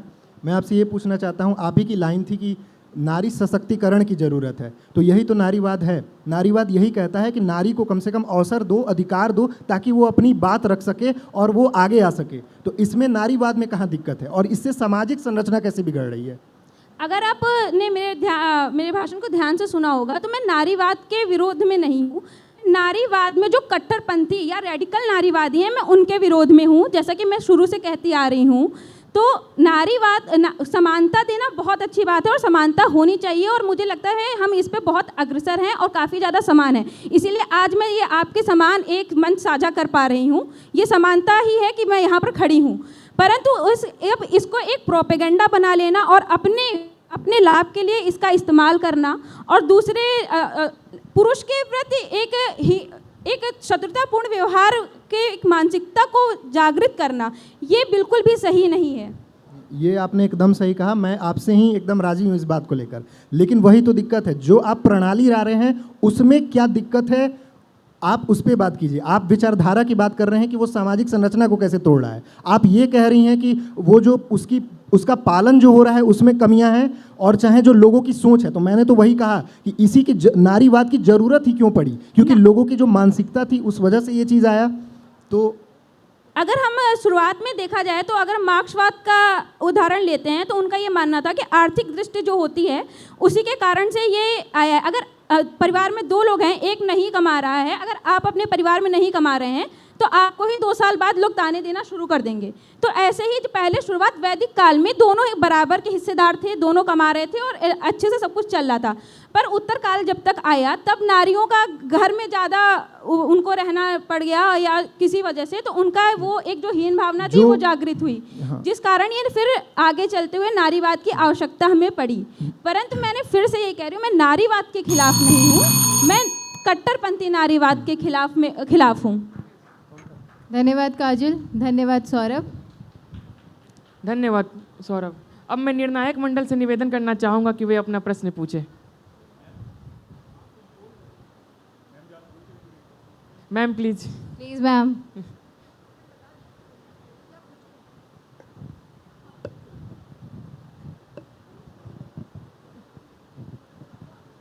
नारीवाद की ज़रूरत है कि नहीं है, शॉर्ट में बताओ। मैम, मेरे हिसाब से नारी सशक्तिकरण की आवश्यकता है, नारीवाद या कट्टरपंथी नारीवाद की नहीं।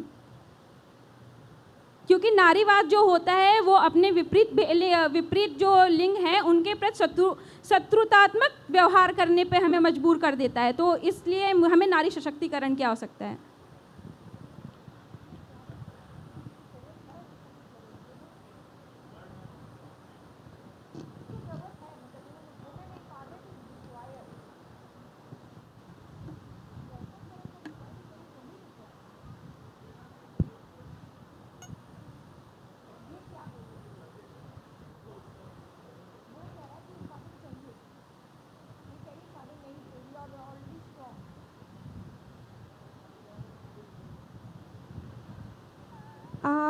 I am in your favour because हमें भी लगता है कि हमें सशक्तिकरण नहीं, हमें साथ में चलने की ज़रूरत है। What I think is. बिल्कुल मैम, जैसे कि मैंने बोला था, अगर आपने सुना हो, कि हम तो अर्धनारीश्वर को पूजने वाले लोग हैं। हम तो हमेशा से स्त्री और पुरुष को समान मानते हैं, हम उनमें कोई भेद नहीं करते हैं। परंतु एक ये जो अभी एक नया जो एक जैसे फेमिनिस्ट के अंदर भी बहुत सब कैटेगरीज हैं। अच्छा सुनो, एक लाइन को प्लीज एक्सप्लेन कर दो। पुरुष तब तक अपराधी है जब तक वो प्रूफ नहीं कर पाता है कि वो सही है। हाँ, अगर आप देखेंगे तो जैसे कि अभी हमने अपनी फॉरेंसिक मेडिसिन में भी पढ़ा हुआ है कि अगर रेप का केस लगता है, अगर औरत ने वो हटा दो, apart from this all men are always wrong. No ma'am, मैं अपने एक जो मैंने जीवन में अनुभव किया है, मैं उसको देख के बोलती हूँ कि अगर मेरे पापा ड्राइव कर रहे थे कार, एक महिला आती है पीछे से और उसने उनकी गलती की वजह से हमारी कार को स्क्रैच मार दिया। मेरे पापा, फिर जब मेरे पापा उतरे उनसे बोलने के लिए, तो वो मेरे पापा के ऊपर चिल्लाने लगी कि आपकी गलती है, आप नहीं आ रहे थे, ऐसे करके। और वहाँ पर खड़े जितने भी तमाम लोग थे वो सब घेर के आ गए। अब वहाँ पर मेरे पापा को गलती ना होते हुए भी उस महिला से माफ़ी मांग के जाना पड़ा, और मैं उस वक्त बहुत छोटी थी कि मैं उनका साथ दे पाती। इसलिए मैं इस जो फेक फेमिनिज्म और ये जो गलत विचार इसके कंधे पे, नारीवाद के कंधे पे बंदूक रख के आ रहे हैं, मैं इसके सख्त खिलाफ हूँ और मैं नारी सशक्तिकरण के साथ में हूँ, और जो जिस लिए नारीवाद शुरू हुआ था मैं उसके साथ में हूँ, परंतु आज के नारीवाद के साथ में नहीं हूँ। ओके, ठीक है, धन्यवाद मैम। धन्यवाद मैम, धन्यवाद काजल। काफ़ी शानदार वाद विवाद सेशन रहा ये, है कि नहीं हिमांशु? बिल्कुल शिवांगी, मुझे भी मज़ा आ गया अब तो। अब मैं विपक्ष से सुहेबा मशरूफ को 21 बैच से इस मंच पर आमंत्रण करना चाहता हूं, जो इस विषय के विपक्ष में अपनी बात रखेंगे। आदरणीय निर्णायक मंडल एवं मेरे जोशीले साथियों, आज हम यहाँ पे एक जलते हुए, धधकते हुए मुद्दे पर बहस करने के लिए, चर्चा करने के लिए यहाँ एकत्रित हुए हैं, जिसका विषय है नारीवाद सामाजिक संरचना के लिए हानिकारक है। और मैं सुहेबा मसरूर आज इस प्रस्ताव के विपक्ष में अपने कुछ विचार साझा करना चाहती हूँ। आदरणीय निर्णायक मंडल, यहाँ पे 7 लोगों ने अपने अपने बोल दिए, अपने अपना तर्क वितर्क पेश कर दिए, लेकिन उसमें से किसी एक ने भी नारीवाद का मूल उद्देश्य नहीं बताया। नारीवाद का मूल अस्तित्व है कि पुरुष और महिलाओं को समान अवसर, समान मौके, समान अधिकार प्रदान किया जाए। और मेरे अनुसार एक समाज तभी तरक्की कर सकता है कि जब उसमें उपस्थित सभी लोगों को समान अवसर प्रदान किया जाए। अगर किसी समाज के हम आधे लोगों को यानी महिलाओं को पूर्ण रूप से परे रख दे, पूर्ण रूप से हटा दे, तो मेरे अनुसार वो हानिकारक है सामाजिक संरचना के लिए, ना कि नारीवाद जो उल्टा औरतों को मौका देता है अपने लिए लड़ने का। मेरे बगल में बैठे हुए यहाँ पे पक्षीगण के लोग जो ये सिद्ध करना चाहते थे कि नारीवाद सामाजिक संरचना के लिए हानिकारक है, वो शायद ये भूल चुके हैं। उन्हें इस बात का अंदाज़ा ही नहीं है कि ये एक क्रांति है, ये एक आंदोलन है, ये एक लड़ाई है, ये एक जंग है अपने अधिकार पाने की, उस पितरात्मक समाज, उस पितरात्मक व्यवस्था के अगेंस्ट जो हमेशा बढ़ावा देता है सदियों से चली आ रही असमानता को। इतिहास गवाह है दोस्तों कि पुराने समय में महिलाओं को किन किन कठिनाइयों का सामना करना पड़ा है, जैसे कि सती प्रथा जो अत्यधिक क्रूर प्रथा थी, दहेज प्रथा, बाल विवाह, पितरात्मक समाज, एक विधवा को पुनर्विवाह ना करने की अनुमति देना। और दोस्तों, इतना तो हम सभी जानते हैं कि बाल विवाह आज भी भारत के कई प्रदेश में महज एक आम बात है, और दहेज प्रथा तो छोड़ ही दो, उसका मिटने का कोई नामो निशान ही नहीं है। जब महिला को समान अवसर दिया जाता है तो वो समाज के आर्थिक विकास, देश की अर्थव्यवस्था में भी अपना योगदान देती हैं। उदाहरण है भारत का, जहाँ पे महिला स्वयं सहाय समूह बनाया गया है, बांग्लादेश में गारमेंट्स का उद्योग, और ऐसे ही कई देशों में, रवांडी, केन्या, चाइना एसेट्रा। और अब मैं अंततः अपनी माँ का एक उदाहरण देना चाहूँगी, जो कि मैं उन्हें अपनी प्रेरणा मानती हूँ। अपनी माँ को मैंने हमेशा अपनी क्षमता से दुगनी मेहनत करते हुए देखा है। वो आज भी, इस वक्त भी सुबह 4 बजे उठकर अपनी कुछ पढ़ाई में लग जाती हैं, अपनी कुछ किताबें लिखने लग जाती हैं, फिर कॉलेज जाके वहाँ पे बच्चों को पढ़ाती हैं, और शाम में 5-6 बजे थकी मांदी घर पे आती हैं। आज के ज़माने में, आज के दौर में ये महज थोड़ा आसान हो चुका है, लेकिन आज से 15-20 वर्ष पूर्व घर में 2 छोटे बच्चे थे जिनको स्कूल ले जाना, स्कूल से वापस लाना, एक पौष्टिक आहार प्रदान करना बहुत ही अनिवार्य था। तो मेरे पिता ने ये ज़रूरी समझा कि एक औरत को 4 दीवारी में सीमित नहीं रखना है, एक औरत को रसोई घर तक सीमित रखना उचित नहीं है। और मुझे गर्व है इस बात को ये कहने पर कि हमेशा से घर के कार्यों में, दैनिक कार्यों में, गृहस्थी के कार्यों में मेरे पिता मेरी माँ से एक कदम आगे बढ़े और जिसकी वजह से आज मेरी माँ आर्थिक रूप से स्वतंत्र है। धन्यवाद। धन्यवाद सोहेबा। अब मैं प्रतिद्वंदी समूह से निवेदन करना चाहूँगा कि वे अपना प्रश्न पूछें। बहुत बढ़िया था मैम, धन्यवाद। आपने बहुत अच्छा बोला, परंतु मैं एक चीज़ पूछना चाहूँगा कि अभी हम लोग एक लोकतांत्रिक देश में हैं। हमारा देश का एक संविधान है जो हर पुरुष हर महिला को एक बराबर का अधिकार देता है।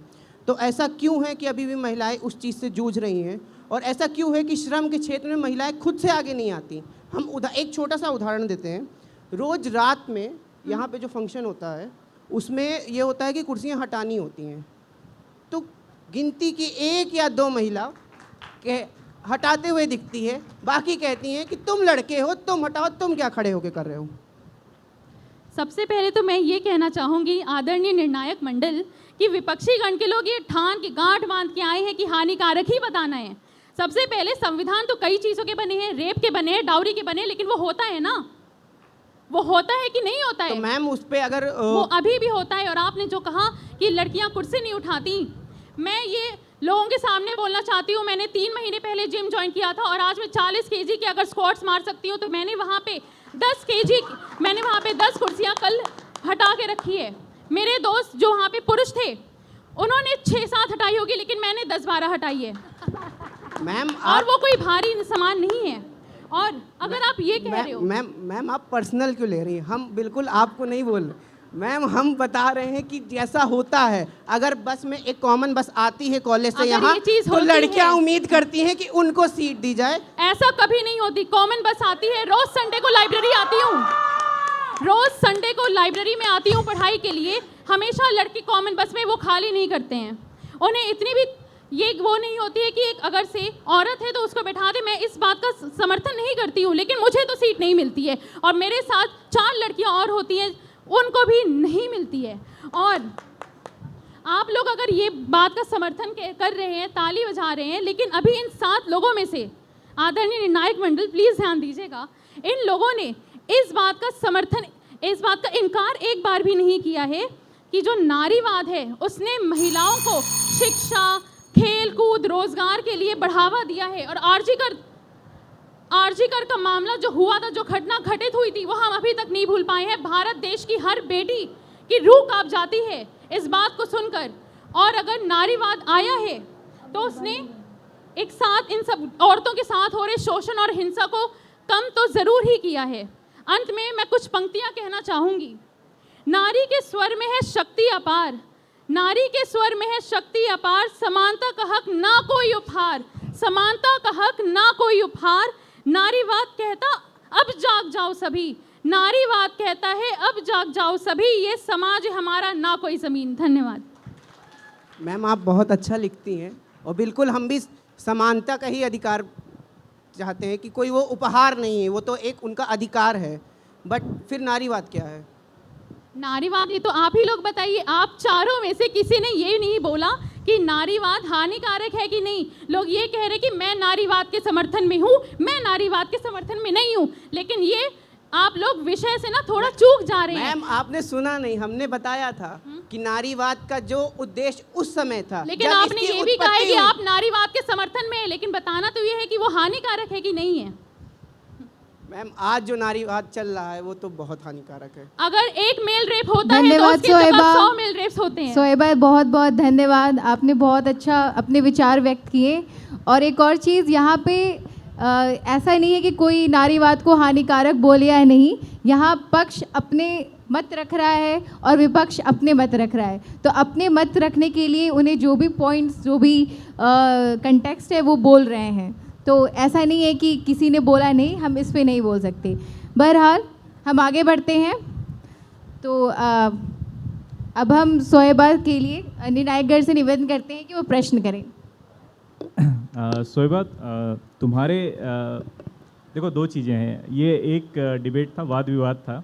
तो वाद विवाद में एक वाद होता है, उसका विपक्ष होता है, ठीक।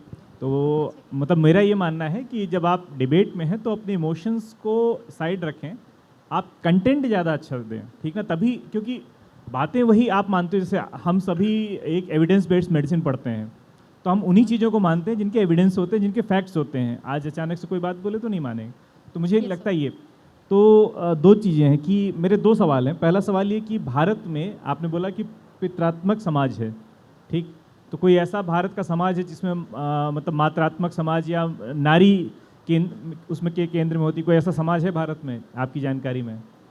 क्योंकि आप फॉर में बोल रही थी, इसलिए मैं जानना चाहता हूँ।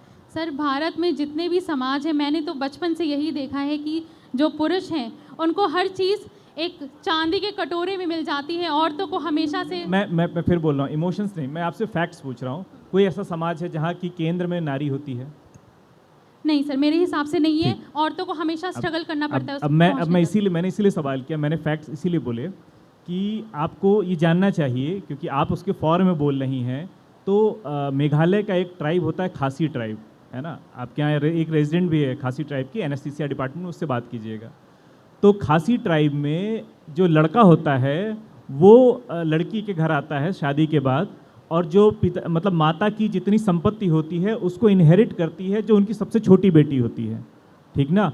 और मतलब आप पूरे पूर्वोत्तर भारत में चले जाएंगे, आप जैसे ही अलीपुर द्वार क्रॉस करेंगे, असम में प्रवेश करेंगी, आपको पैरामिलिट्री फोर्सेस में, पुलिस फोर्सेस में, आर्म्ड फोर्सेस में, डॉक्टर्स, इंजीनियर, सब जगह महिलाएं मिलेंगी।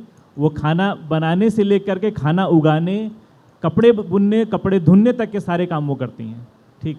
तो ये जानना चाहिए आपके लिए, मेरा ये सुझाव है। सर, आपने भारत का एक उदाहरण पूछा था, मुझे भारत के बाहर का एक उदाहरण पता है। नहीं, मैं पहले हम भारत की बात कर रहे हैं ना, क्योंकि भारत का नारीवाद पश्चिम के नारीवाद से बहुत अलग है जी, है ना।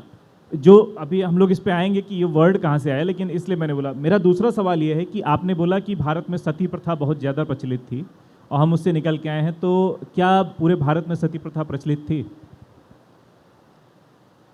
सर, पूरे भारत में ये नहीं प्रचलित थी, लेकिन कुछ कोने हैं भारत के जहाँ पे ये ज़्यादा प्रचलित हुआ करती जैसे? सर, जैसे कि हरियाणा, राजस्थान, जो ये सारे प्रदेश हैं, वहाँ पे जो सती प्रथा थी वो बहुत ही ज़्यादा प्रचलित थी। जैसे ही उनके पति की मृत्यु होती थी, वहाँ पे औरतों को जला दिया जाता था, और भले ही वो बाल विवाहित होकर घर पे आई हो, अपने ससुराल गई हो, लेकिन उनको भी बच्चियों को जला दिया जाता था। नहीं, अब ठीक है, आपने दो बातें बोली। मैं देखिए, फीटल जो इन्फेंटिसाइड ये सब होता था वो अलग विषय है, उस पर हम लोग बात कर सकते हैं।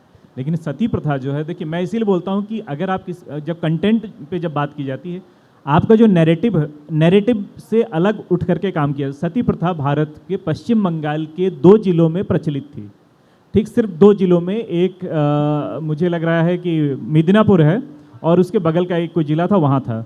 इसको ऐसे प्रचलित किया गया कि मतलब ऐसा इसका प्रचार किया गया कि पूरे भारत में हर जगह सती प्रथा होती है, जबकि इसके विपरीत मैं किसी भी चीज़ को ये कहता हूँ कि अगर आपको जानना है तो अपने गाँव में जो सबसे बूढ़ा व्यक्ति है उससे पूछ लेंगे, तो आपको पिछले 200 सालों का इतिहास पता चल जाएगा कि क्या आपके गांव में कोई भी स्त्री सती हुई है।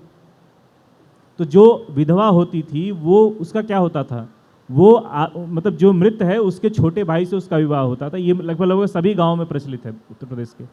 तो इसलिए मैं कह रहा हूँ कि अपने वाद में गलत कंटेंट नहीं मतलब रखना चाहिए, बस ये। ठीक, थैंक्स। धन्यवाद सर। धन्यवाद सर, धन्यवाद सोहेबा। काफ़ी अच्छा विचारों का मंथन रहा आपका। और इस वाद विवाद प्रतियोगिता की जो निर्धारित समय सीमा थी वो हम अब क्रॉस कर चुके हैं, क्योंकि इतना शानदार प्रदर्शन रहा हमारे सभी प्रतिभागियों का और हमारे माननीय निर्णायकगण का कि इस विषय पे कोई भी अपने वक्तव्य को पे हार नहीं मांगने वाला है। सभी अपने अपने वक्तव्य को रखकर इस विषय को अपने पक्ष में रखना चाह रहे हैं। बहरहाल आगे बढ़ते हैं। हिंदुस्तानियों का नशा चाय की प्यालियों में होता है। क्या बात, क्या बात। हिंदुस्तानियों का नशा चाय की प्यालियों में होता है, और इन तेजस्वियों की प्रशंसा आपकी जोरदार तालियों से होता है। तो जोरदार तालियां हो जाए हमारे सभी प्रतिभागियों के लिए जिन्होंने हमारे दिमाग के तिलिस्म को विचारों के सैलाब से भर दिया। और अब हम आदरणीय निर्णायकगण से आग्रह करते हैं कि वे हमारे प्रतिभागियों के लिए इस विषय के संदर्भ में कुछ टिप्पणियां देकर हमारे प्रतिभागियों का मार्गदर्शन करें, थोड़ा बहुत। Please ma'am, please sir. very nice presentation by all the contestants. But I think is किसी के empowerment की ज़रूरत नहीं है, हमें साथ में चलने की ज़रूरत है. Yes ma'am. Yes, ma'am. Because there is no fun in fighting. मज़ा किस में है? साथ में रहने के. हमें एक दूसरे को सशक्तिकरण करना है. Why only women empowerment? I've seen many men who are getting exploited. So what about them? ये जो पापा की परियां गाड़ियां लेके निकलती हैं उनसे उनके सामने बेचारे बॉयज़ की कंडीशन देखो. तो ठीक है, मतलब आई मीन टू से कि empowerment is good, both needs empowerment. It's not कि ओनली वुमेन या ओनली मेन. ठीक है, that's all. Thank you ma'am. Thank you, ma'am. Sir. अच्छा बोला सभी लोगों ने। और ये वाद विवाद प्रतियोगिता होती है, कई बार जो आपके मन के विचार होते हैं उसके ऑपोजिट पार्टी में भी बिठा दिया जाता है। तो मैं जानता हूँ कि बहुत सारे लोग जो इधर बैठकर अपनी बात कह रहे थे, हो सकता है मन से ये दूसरी पार्टी के होते हैं, वो कई बार झलकता भी है जब Exactly, sir. Exactly. तो ये आई डोंट नो आप लोग रैंडमली इधर उधर करते हो या स्वेच्छा से करते हो, लेकिन हाँ, वाद विवाद प्रतियोगिता में चीज़ें होती हैं। बस मेरा सुझाव ये है कि जब भी किसी ऐसी प्रतियोगिता में जाते हो तो सिर्फ अपने स्पीच पे या क्या बोलना है उस पर ध्यान मत दो, उसके पीछे का बैकग्राउंड चेक करो। ये नारीवाद, जैसा डॉक्टर साहब बता रहे थे कि western feminism is different from Indian नारीवाद, ठीक है, लेकिन ऑब्वियसली ये नारीवाद की चीज़ें वेस्टर्न फेमिनिज्म शुरू होने के बाद, तो आपको आप में से किसी, आई डोंट नो, अब मैं बहुत बाद में आया, कि नारीवाद या फेमिनिज्म की शुरुआत कहाँ से हुई थी, क्या हिंदुस्तान से हुई थी, कहाँ से हुई थी, कौन सा मूवमेंट था, उसमें क्या डिमांड्स थी। अगर आप वो पढ़ोगे ना तो आपको ये लगेगा नहीं, वो जो फेमिनिज्म है उसकी तो कोई बात ही नहीं है, ये नारीवाद is not equal to feminism, that is quite different. अगर आप हिंदुस्तान और बाकी देशों के बारे में, विश्व में राजनीति में महिलाओं को इक्वल अधिकार देने वाले वन ऑफ द फर्स्ट देश जो थे ना, वो इंडिया था। Indira Gandhi was one of the pioneer prime ministers of any country of the world. Margaret Thatcher थी और इंदिरा गांधी थी, उसके पहले कहीं नहीं। बहुत सारे देशों में जब यहाँ पर इंदिरा गांधी प्राइम मिनिस्टर थी, बहुत सारे देशों में महिलाओं को वोट नहीं देने दिया जाता था। आज की डेट में इंडिया में लगभग महिलाओं का और पुरुषों का इनकम, या मतलब जितना उनको पैसा दिया जाता है किसी कार्य के प्रति, वो लगभग बराबर है। ऑब्वियसली डिफरेंसेस हैं, लेकिन विदेशों में, even I am talking about America, बहुत डिफरेंसेस हैं। आज भी दोनों के वेजेस और पे समान नहीं है, तो उनकी चीज़ें डिफरेंट हैं, हमारी चीज़ें डिफरेंट हैं। तो जब हम इंडियन कंटेक्स्ट में बात कर रहे हैं, भारतीय परिवेश में बात कर रहे हैं, तो भारतीयता में नारीवाद की क्या परिभाषा होनी चाहिए, हमारे यहाँ के जो सामाजिक, वैचारिक, या इसके पहले राजा राम मोहन रॉय, मुझे नहीं लगा किसी ने भी राजा राम मोहन रॉय का नाम लिया या इस तरह के लोगों का नाम लिया, जबकि ही मतलब वो one of the first persons थे जिन्होंने इस तरह की चीज़ें उस ज़माने में, जब बहुत सारी चीज़ें गलत मानी जाती थी, समाज से आपको आउटकास्ट कर दिया जा सकता था, इस तरह की बातें, तब उन्होंने वो बातें रखी थी। तो उस संदर्भ में पढ़ के विवाद करने में मज़ा आता है, चाहे आप इस तरफ से लड़िए चाहे उस तरफ से लड़िए, ठीक है, बस दैट्स ऑल। धन्यवाद सर। तो सबने बहुत अच्छा बोला, और मतलब हम लोग जितना एक्सपेक्ट कर रहे थे, जितना इमेजिन किए, तो उससे भी शानदार रहा। अच्छी बात ये रही कि सबके कंटेंट और वे ऑफ प्रेजेंटेशन बहुत अच्छा रहा, है ना। कुछ चीज़ें क्योंकि तुम लोग पढ़े हो, उसके लिए मेहनत की हो, तो मैं कुछ चीज़ें तुम लोग साथ रखूँगा, क्योंकि कुछ ना कुछ बैकग्राउंड पढ़ा होगा। तो पहली चीज़ की जो ये वर्ड है फेमिनिज़म, ये ओरिजिनेट हुआ है एक लैटिन वर्ड फेमिनिजी या इस तरह करके कुछ होता है। वो फ्रांस के एक, मुझे जहाँ तक कहते हैं, चार्ल्स फोरियर एक सोशियोलॉजिस्ट रहे हैं, उन्होंने 1837 में ये कल्पना दी है। तो ये कल्पना, मतलब इसका मेडिकल अगर तुम मीनिंग देखोगे तो ये है कि मेन विथ फेमिनिस्टिक ट्रेड्स और मैस्कुलिन वीमेन, ये इसका मतलब मेडिकल एक्सप्लेनेशन होता है फेमिनिज्म का, या फेमिनिस्ट जो वर्ड है। तो भारत में किसी वाद की परंपरा नहीं रही है।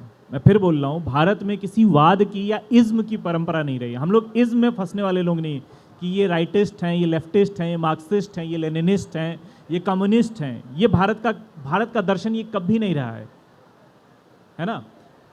सबका अपना रोल रहा है, सबका अपना योगदान रहा है परिवार को बनाने में। जैसे अभी अक्टूबर का महीना शुरू हो गया है, ठीक, तो ये अब त्योहारों का सीजन शुरू हो रहा है। तो भारत में जो त्योहारों की, जो खुशियों की परंपरा है परिवारों में, इसको बनाए रखने का काम किसने किया है? महिलाओं ने किया है, हर तरह से महिलाओं ने किया है। ठीक, हमने अच्छा, एक मिसकंसेप्ट था कुछ लोगों को कि महिलाएं शारीरिक रूप से कमज़ोर होती हैं, ठीक ना। कुछ लोगों का ये कॉन्सेप्ट था कि महिलाएं शारीरिक रूप से कमज़ोर होती हैं। ऐसा नहीं है कि मेडिकल साइंस के स्टूडेंट है, इसलिए मैं बार बार बोल रहा हूँ कि अगर आप मतलब इम्यूनिटी या इम्यूनोलॉजी पढ़ोगे तो उसके हिसाब से महिलाएं फार बेटर, मतलब इम्यूनिटी उनकी होती है एज़ कम्पेयर टू मैन। जब आप बात करते हो मतलब स्केलेटल मसल मास की, तो वो हो सकता है वो टेस्टोस्टेरोन के इफेक्ट में, लेकिन अगर उसके बेसिस पे आप अपना वाद निर्धारित कर रहे हो तो आज के समय में घोड़े से पुरुष की मतलब महिला की शादी नहीं की जाती, या पुरुष को रिप्लेस कर दिया जाए घोड़े से, भाई उसके पास आपसे ज़्यादा मसल पावर है।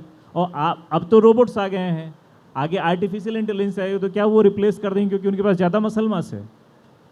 तो ये चीज़ मैं इसीलिए कह रहा हूँ कि जैसे अब एक बहुत अच्छा उदाहरण दिया कि हम अर्धनारीश्वर की पूजा करते हैं, है ना, हम शिवलिंग की पूजा करते हैं।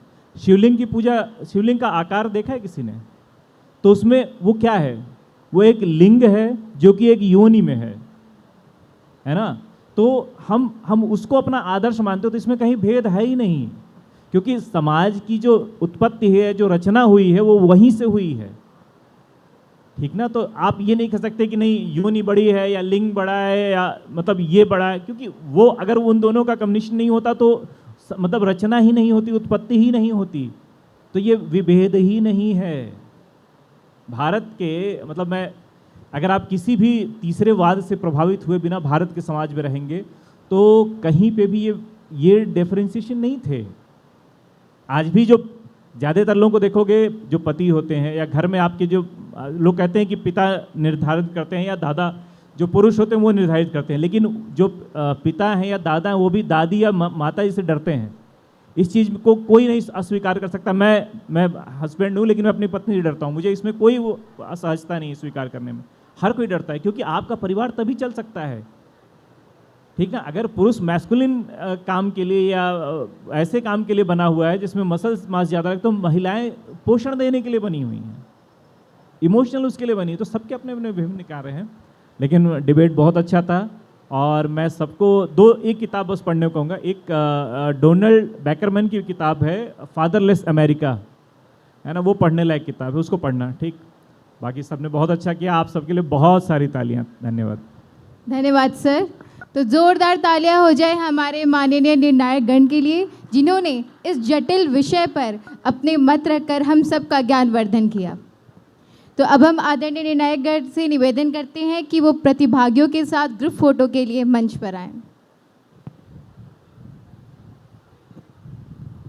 Please sir, please ma'am.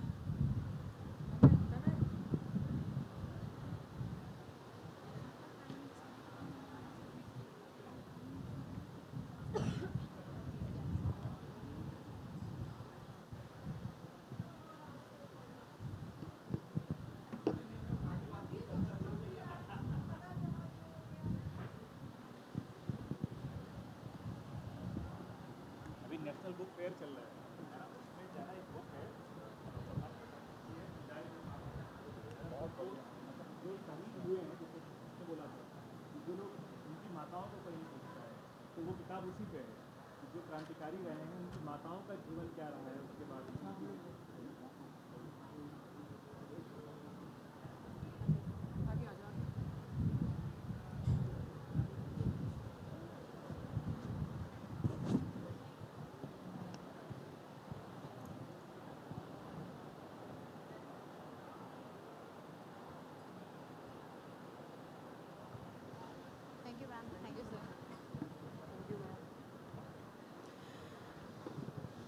हर पल पीछे छूटता जाता है, नया सवेरा सदा जिंदगी कहलाता है।